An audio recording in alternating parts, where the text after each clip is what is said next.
this as well, so it's like Kung Fu possum. Okay, so look, if that's something that unnerves you a little bit and it's going to make you more confident, you can just get your pillowcase and just place that over their face if you want to. So what a possum will do is, like, the first thing that touches the possum is the enemy.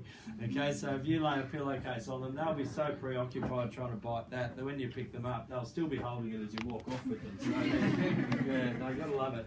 So for our possums, even though technically it would be better to grab them by the base of the tail, you're going to get maybe 1 in 20 brushies that has the ability to climb up itself and just give you a little nibble on the end of the finger. So we've got to put your safety first. So we can absolutely pick them up by the tip of the tail because they don't have the weight that a kangaroo or a wallaby or a paddy does, but we want to minimise the time that we're holding them that way. Okay, let's try to keep it as quick as we can. Yes, remembered.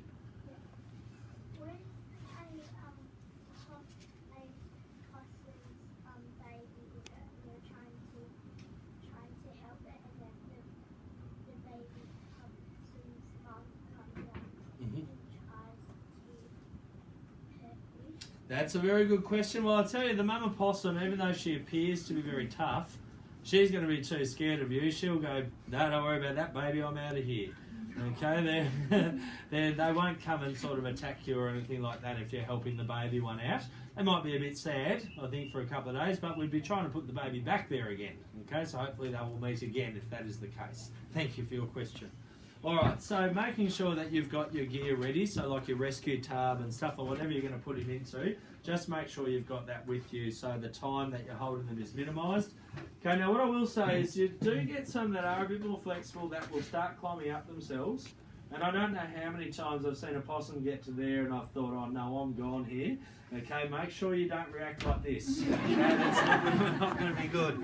Okay, so just keep a hold. Now, I will say I have never had one reach me when I'm holding the tip of the tail. Okay, not once has one reached me. I'm also not saying that it's impossible. Okay, I'm sure there will be one day that can, but be confident. Okay, be confident with them is your key. And again, if it's going to make you more confident, chuck your welder's glove on. Okay, and that way you're nice and protected. You can go in as you need to. So your other key with possums is when you pick them up is to try and not let them get a foothold on things, because they'll just grab and just sort of hold on. And look, again, a possum's not going to go, right, I've got a foothold, it's the perfect place to attack. You know, that's not what they do. But, you know, just in trying to get away, you might find that they just try to run up your arm or do something. So there was one girl who got a little bite from a possum.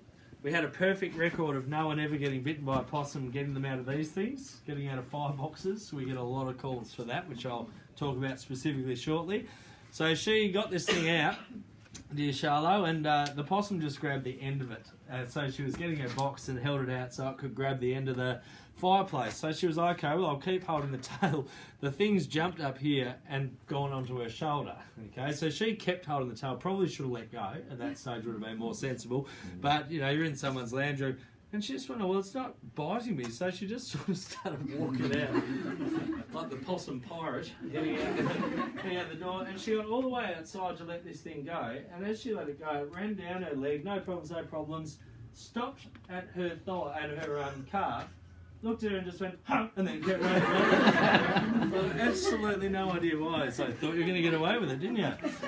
So, of course, we need to, again, though, look at worst case scenario. What if it does run up you and gets a claw behind your eye? You know, that we've got to look at these situations. So let's just try to avoid them getting a foothold is probably going to be best. If they do get a foothold and you think they're going to sprain, just let go and we'll have another crack at getting them. And if they get away, then that's life. Okay, our safety's got to be first. Okay, so whenever you are using your rescue tub, make sure that you have got something in the bottom of it. So a towel for them to grab onto, just something so they're not slipping and sliding all over the place. Okay, so in terms of your rescue box, lots of different options for rescue boxes. I'm going to suggest probably most strongly the big plastic tubs. You get them from Shiploads for $24. Bunnings has got some as well. So get a decent sized one if you're going to get one. So there's one that's bigger than this, the $24 one. This one's a bit small, so you want to get sort of the bigger one if possible. So yeah, make sure you've got latches that you can do up. Obviously you need some air holes in the top as well, but these lids are pretty brittle, they break quite easily. So if I mean, if you've got yourself or someone at home can just drill some holes into it. Make sure you've got some timber underneath so it doesn't. You've got something to press on as you go. If you've got no one that can do that for you, just make a time with us and we can put the holes in for you. That's no problems at all. But you just need to actually arrange a time, not just sort of lob up because the guys are pretty flat strap out there. Okay, so we'll make sure you've got some air holes in there. So look, those are my number one recommendations. But look, if you've just got to go with what you got, then that's what we'll do. Okay, cat carry cages. Look, they're all right, but yeah, they're pretty tricky with most. Oh, look, there's a cat in there. How nice. Bloody cat. This is my assistant's an absolute cat lover. She's got cat tattoos all over her, and she bought me this cat. You rub its head, and it meows, and it just turns up. I'll go to a really important meeting, open my bag, and there's the cat in there. She's just appalling, so she's got me again. Alright, so the problem is with these, yeah, is where it should be in there. Alright, so the issue is these doors, they're not actually that strong. So be really aware of that. And a echidna will be out of this quicker than you can blink. So fast. Yeah, cats as well, yeah. A decent dog can give it a bit of a nudge.